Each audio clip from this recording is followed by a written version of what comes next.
Democrats in the House of Representatives are closing the shop down tonight until a week from Monday, leaving President Bush twisting slowly in a wind of his own creation. Our third story in the countdown, the FISA bill and the retroactive immunity for the telecom giants that helped Mr. Bush illegally eavesdrop on Americans will thus just sit there, unacted upon, not even a temporary extension, which the Republicans and Mr. Bush refused, despite the president's threats that if the bill is not passed by Saturday, there would be a breakdown in counterterrorism surveillance and plagues of locusts and stuff. A special comment in a moment. First, the details. House Democrats, in essence, calling the Republicans bluff. They staged a walkout at midday, did the Republicans, led by John Boehner, who in one act managed the cheesy political theater and managed to get out just as representatives were to vote on contempt of Congress citations against Harriet Miers and Josh Bolten. That the Republicans just happened to walk to a stand full of microphones, pure coincidence. The president had started all this with his now daily message of fear and with what apparently he saw as a threat to postpone his scheduled trip to Africa. The House should not leave Washington without passing the Senate bill. Now, I am scheduled to leave tomorrow for a long-planned trip to 5 African nations. Moments ago, my staff informed the House leadership that I'm prepared to delay my departure and stay in Washington with them if it will help them complete their work on this critical bill. The lives of countless Americans depend on our ability to monitor terrorist communications.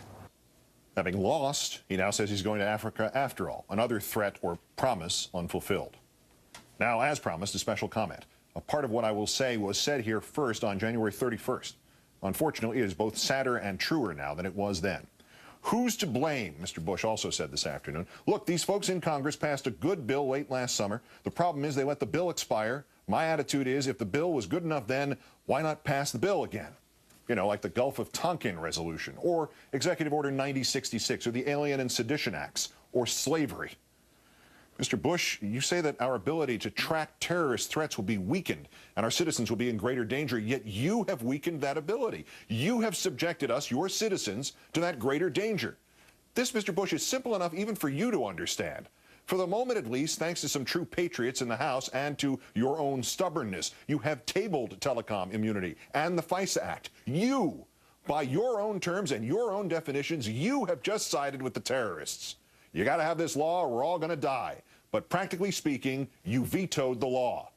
It is bad enough, sir, that you were demanding an ex post facto law, which could still clear the AT&Ts and the Verizons from responsibility for their systematic, aggressive, and blatant collaboration with your illegal and unjustified spying on Americans under this flimsy guise of looking for any terrorists who might be stupid enough to make a collect call or send a mass email. But when you demanded it again during the State of the Union address, you wouldn't even confirm that they'd actually done anything for which they deserved to be cleared. The Congress must pass liability protection for companies believed to have assisted in the efforts to defend America. Believed. Don't you know? Don't you even have the guts Dick Cheney showed in admitting they did collaborate with you? Does this endless presidency of loopholes and even fine print extend here, too? If you believe in the seamless mutuality of government and big business, come out and say it. There is a dictionary definition, one word that describes that toxic blend. You're a fascist. Get them to print you a T-shirt with fascist on it.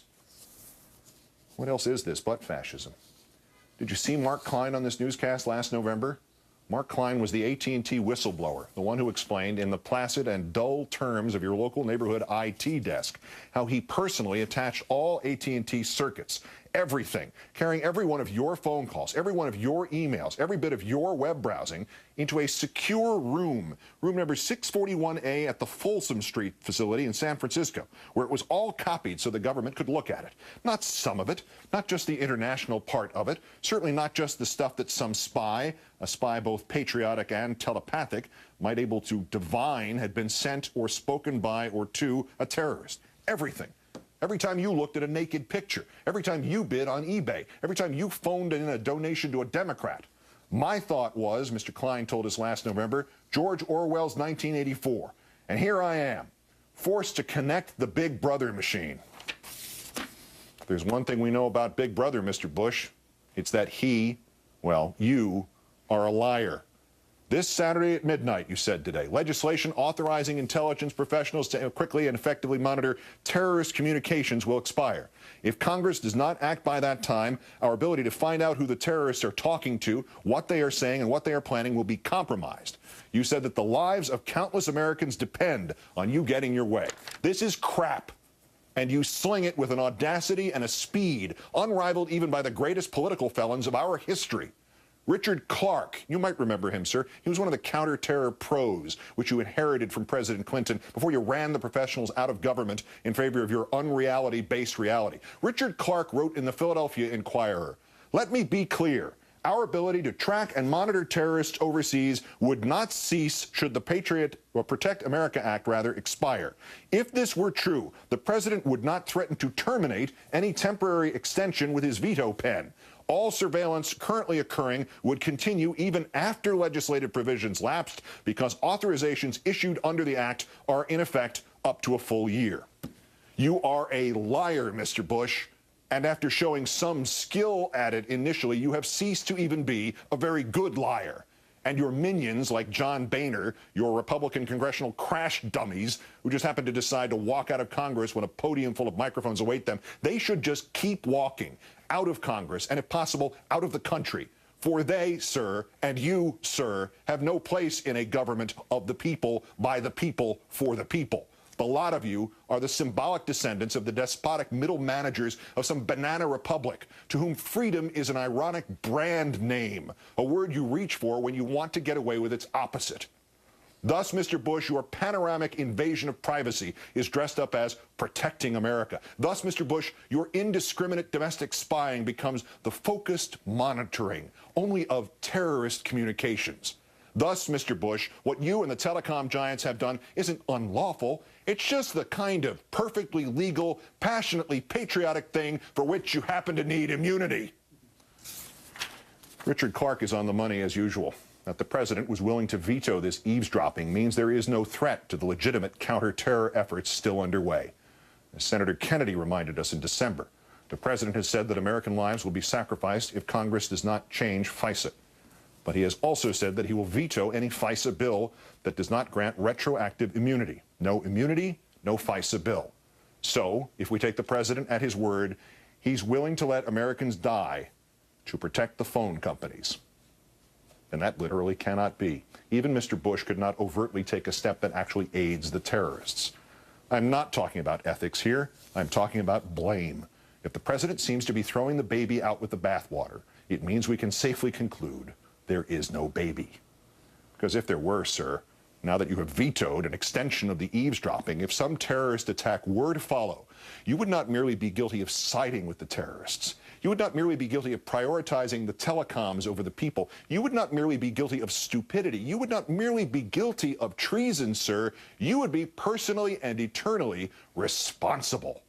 And if there is one thing we know about you, Mr. Bush, one thing you have proved time and time again, it is that you are never responsible. As recently ago as 2006, we spoke words like these with trepidation. The idea that even the most cynical and untrustworthy of the politicians in our history, George W. Bush, would use the literal form of terrorism against his own people was dangerous territory. It seemed to tempt fate, to heighten fear.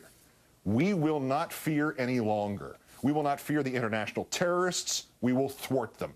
We will not fear the recognition of the manipulation of our yearning for safety. We will call that what it is, terrorism. We will not fear identifying the vulgar hypocrites in our government. We will name them. And we will not fear George W. Bush, nor will we fear because George W. Bush wants us to fear.